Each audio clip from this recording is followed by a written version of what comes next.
This monstrous spending bill clocks in at 4,155 pages. It was released in the middle of the night. We've had it for only a few hours. And now we're being told Congress needs to vote on and pass this thing on an expedited basis. Some are saying, within the next 48 to 72 hours. By doing that, they're acknowledging the fact that they're treating what is fundamentally a legislative proposal. I mean, let's be serious about this. This is a handful, like 4 or 5 people in Congress wrote this. And they put it together. They introduced it in the middle of the night, the early morning hours of today.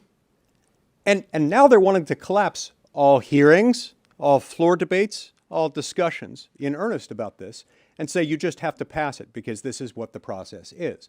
Well, the process is this way because time after time, you've got enough members who agree to support these things without even having voted for it. Some of our colleagues must have magical powers, powers that I can't grasp or even understand. Because one of the reasons why this works is that you've had, I think, all 50 Democrats agreeing in advance they'd support it, and you've had between 10 and 20 Republicans agreeing in advance that they would support it, even though essentially none of them have seen this. I've got friends on the Appropriations Committee, including some who are subcommittee chairs or subcommittee ranking members on there who hadn't seen it.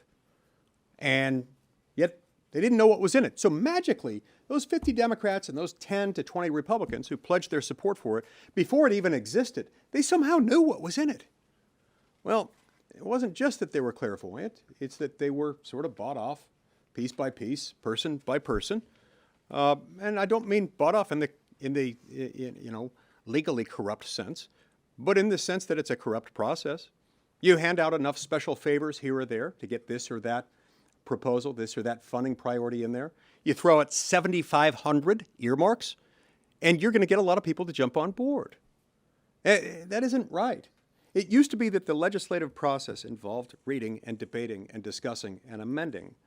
It used to be that once a bill like this reached the floor, after it had gone through a full committee markup process, that you would still have an abundant chance on the floor to debate it and discuss it, because most people on the committee in question are not represented. Most people not on that committee have never had an opportunity by the time it reaches the floor to weigh in. So we had that. But today, it seems that we have to beg and plead and barter for any amendments, and we're made to feel guilty about it in the process. They have the audacity to hold off on this thing deliberately by design and release it in the early morning hours of December 20th, having scheduled a shutdown the day before Christmas Eve, and then tell us that it's somehow on us unless we eagerly jump onto it and read it. Why is that a problem? Well, it's a problem because, again, it's 4,155 pages long. We get desensitized to this over time. The complexity. Complexity in law is itself a subsidy. It's a corrupt subsidy that subsidizes the wealthy and the well-connected in this country. 4,155 pages long. Just put this in perspective for a minute. I speak on average about 120 words per minute when I speak on the Senate floor. I don't know whether that's something to be proud of or not. I don't know how that stacks up to others, but that's the rate at which I typically speak on the Senate floor. At that pace, it would take me 5 straight days. And by days, I don't mean 8-hour work days or 10 or 12-hour work days. I mean 24-hour work days.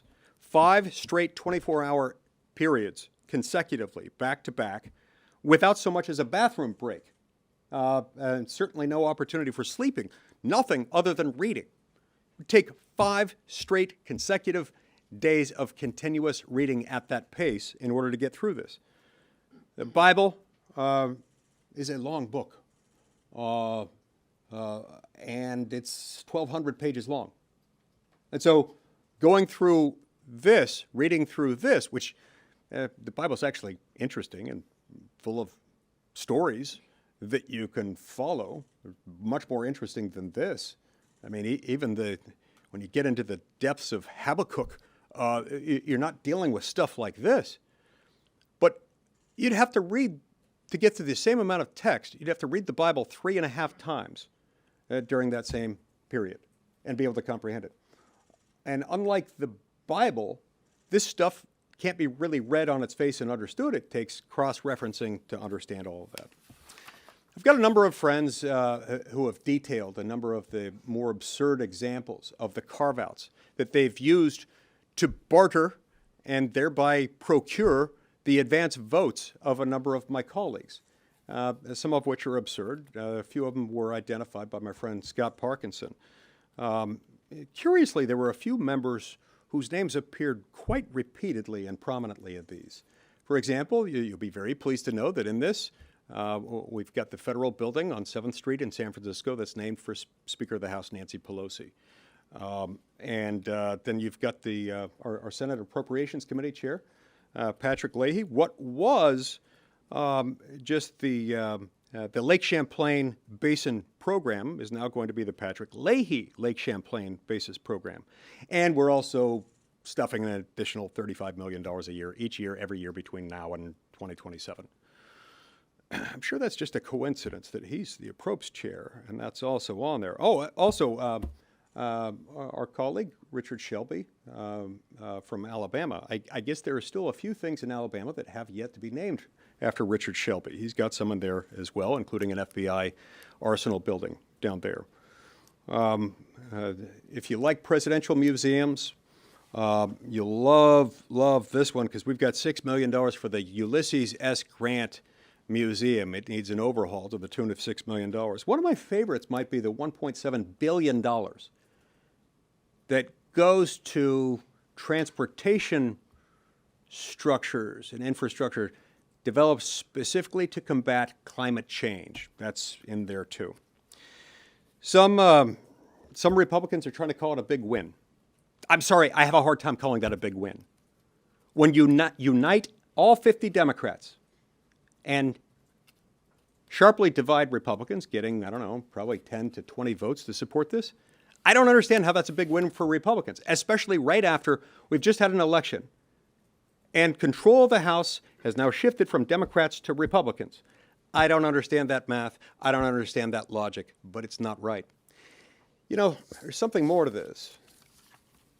This isn't just about the balance of this fiscal year. It's that, and we're giving them way too much on that. But it's this then becomes the norm.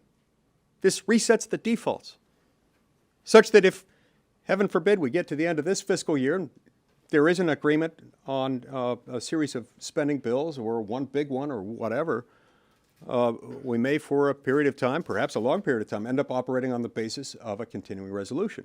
Guess which levels this then extends? These higher levels. Ladies and gentlemen, this is why we're $31 trillion in debt, because of stuff like this. It's making the American people poorer.